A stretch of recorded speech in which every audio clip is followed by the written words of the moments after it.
Ilang beses nang may na-monitor na possible hacking sa eGov app mula pa noong 2024. Pero ayon sa National Privacy Commission, tila inuupuan ng DICT ang kanilang investigasyon. Narito ang exclusive agenda report ni Joash Malimban.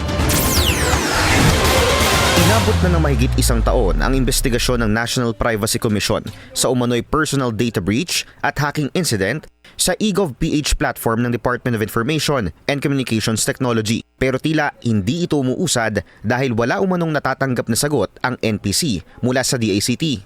Ayon sa Notice to Explain na ipinadala ng NPC sa DICT noong Enero, cited ang isang insidente noong November 2024 kung saan isang online user ang nag-post sa isang forum na na-access niya umano ang eGov PH platform. Nakuha raw ng umano'y hacker ang nasa 200,000 Know Your Customer o KYC user records, kabilang ang full names, dates of birth, mga address at email. Ang personal information ipinagbebenta rin umano.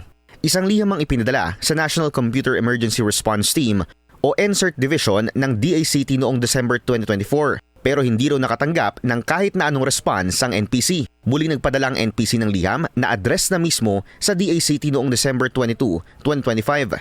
Pero base sa January notice ng NPC sa DICT, wala pa ring sagot ang ahensya. Noong May 2025, isa pang insidente ang na-monitor ng NPC kung saan tila hinak naman ng ELG website ng DICT. Ayon sa notice, kinumpirma ng ahensya na nagkaroon ng unauthorized modification of a page sa loob ng isang e-news module dahil umano sa compromised email ng isang administrator. Pero pinanindigan ng DICT na walang nakompromisong personal information o citizen data. Ikahuling insidente ang alleged hacking sa eGov PH system ng isang online user noong September 2025 kung saan sinabi nito na nakakuha siya ng access sa nasa 30,000 complaint records. Matatanda ang naglabas noon ng pahayag ang DICT kung saan sinabi nitong walang ebidensya ng data breach sa eGov PH app. Secured, encrypted at protektado raw ng strict cybersecurity measures ang lahat ng personal information na nasa loob ng platform. Nitong March 11 lang, muling nagpadala ng second letter of inquiry ang NPC sa DICT kaugnay ng November 2024 incident o mahigit isang taon matapos ang naturang insidente na cited sa kanilang Notice to Explain.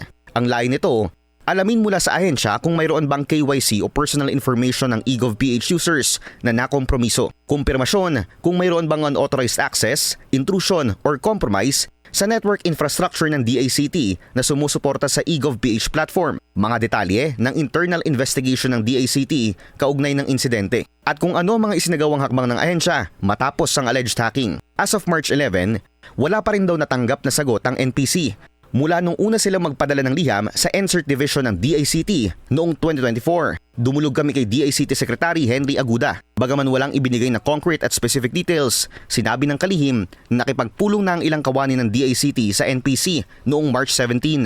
Ayon pa kay Secretary Aguda, patuloy sila nakikipagtulungan sa NPC kaugnay ng mga rekomendasyon nito. Sa kasalukuyan, wala pang kumpirmasyon ng komisyon kung resolved na ang issue. Pero patuloy na sinusubukan ng Billionaire News Channel na kunin ang pahayag ng ahensya. Para sa agenda, Joash Malimban, Billionaire News Channel.